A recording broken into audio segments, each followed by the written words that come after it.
So the great man, the legendary Dennis Brown, would have been 63 today, but his death didn't stop him from having over 75 albums under his belt, some songs being released after his death. Here to speak on the life and work of the Crown Prince of Reggae, his former manager Tommy Cohen and Mr. Junior Lincoln. Gentlemen, morning. Good morning. Welcome to Weekend Smile. Yeah. So, first question. What is your favorite Dennis Brown song? Each. Do you have a favorite of his? Oh, I think for me, one of the songs that I really enjoyed extremely well was How Could I Leave? Because it's a song that basically I couldn't help but dancing if that song is playing and I'm not dancing, you know. But of course, Dennis Brown has such a catalog of songs. With 75 albums. Yeah. I can't answer that. You're like too many. What was he like? What was he like as a person, as an entertainer? What was he like?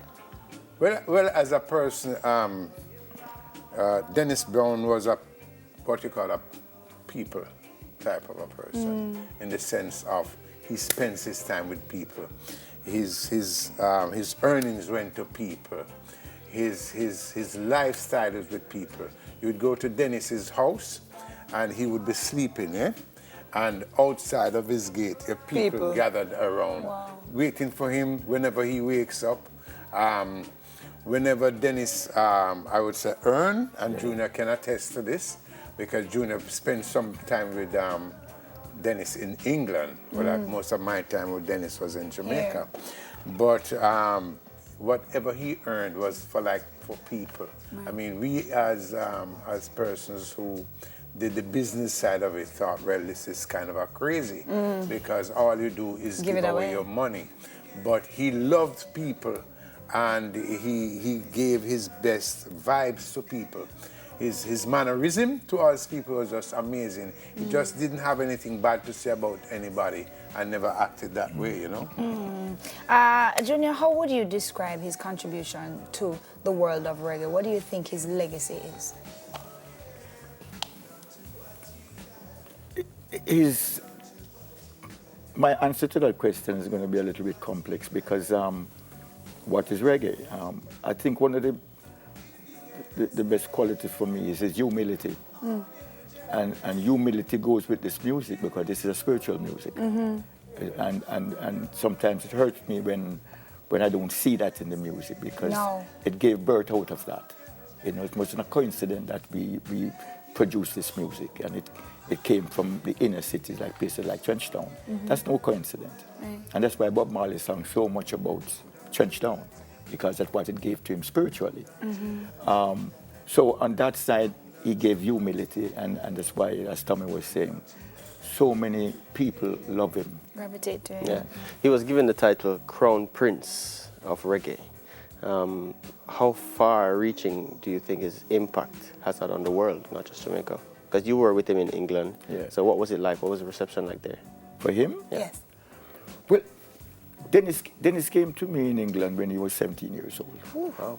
I released his first record in England, No Man is an Island, Studio One, and I used to release the Studio One stuff there. So I released him his first record at 13, and he came to me in England when he was 17. Wow. And he actually met his wife in my record shop. So he's like a son to me, and right through his whole life, it's been like that. And this is why, you know, Tommy and myself and people like Lego is so committed to his name and committed to what he has done, you know.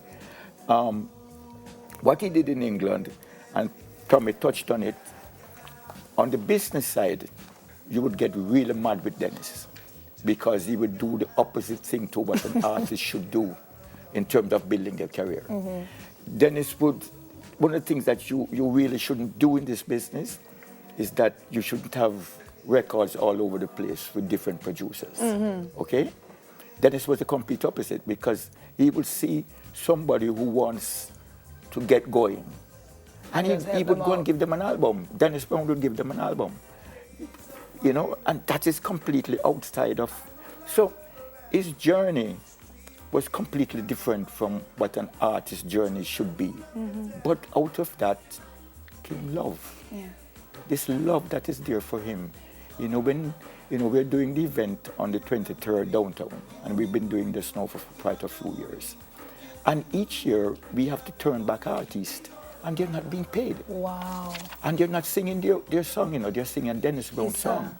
And we have problems each year because we just can't put on everybody. Tommy, tell us a little bit more about that event. Well, I like Junior said, each year it is being held.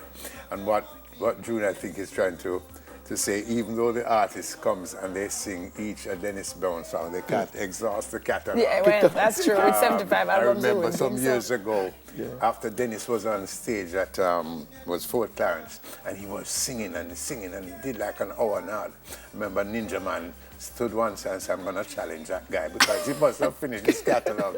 But Ninja Man came on, left, and Dennis Brown continued singing. But as the crown prince of reggae, as a matter of fact, the apparent heir to the throne, Bob Marley, but what Dennis really was a people's champion. And so the word was there. As a matter of fact, I remember we were the first person who built him as the crown prince. We did this at Treehouse in Negril. But to look at the influence that he has had, if you notice when Dennis came on and he was making his name on the landscape, so many persons wanted to sound like him. And out of that group, people like Maxi Priest, Freddie McGregor, George Nooks, and others. Right. Because Jacob Miller, that's the impact of Dennis, And so his influence was significant, Yeah, you mentioned Trenchtown earlier, you mentioned Bob Marley and Dennis Brown. In terms of their influence, though, do you think they were close in terms of their influence, or what made the difference between Bob and Dennis? Oh, that question funny. No, it's kind of easy because, with creativity and respect, if Bob was here right now, Bob would tell you that Dennis Brown is his favorite singer. Yeah.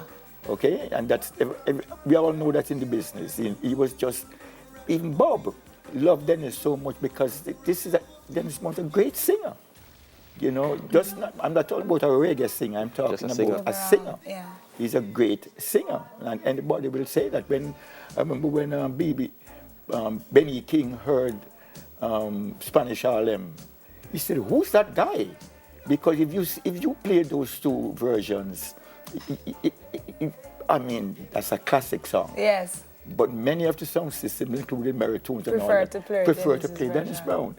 So he's a singer. So to answer that question, there was mutual respect and love between the both of them. And that is what reggae was about, when this whole thing started. Because it didn't start as a business, It started, as I say, it gave birth to a spirituality, and that love that was there between artists. And so when you used to go to Studio One, for instance, and all the artists who were there sitting, waiting, big names that you can think of, it was just creation that was going on, the creative process and love between people. So that is what that is what I want to see come back today. Yes, and on that note, I think that's a good place for us to end. If we could get to the humility and the spirituality and keep that going, that would be fantastic. Thank you so much, gentlemen, for stopping by and sharing a little bit of Dennis with us from the men who knew him. It's better to get it from them. Yeah. Chairman of the Dennis Brown Trust, Junior Lincoln, and Dennis Brown's former manager, Tommy Cohen.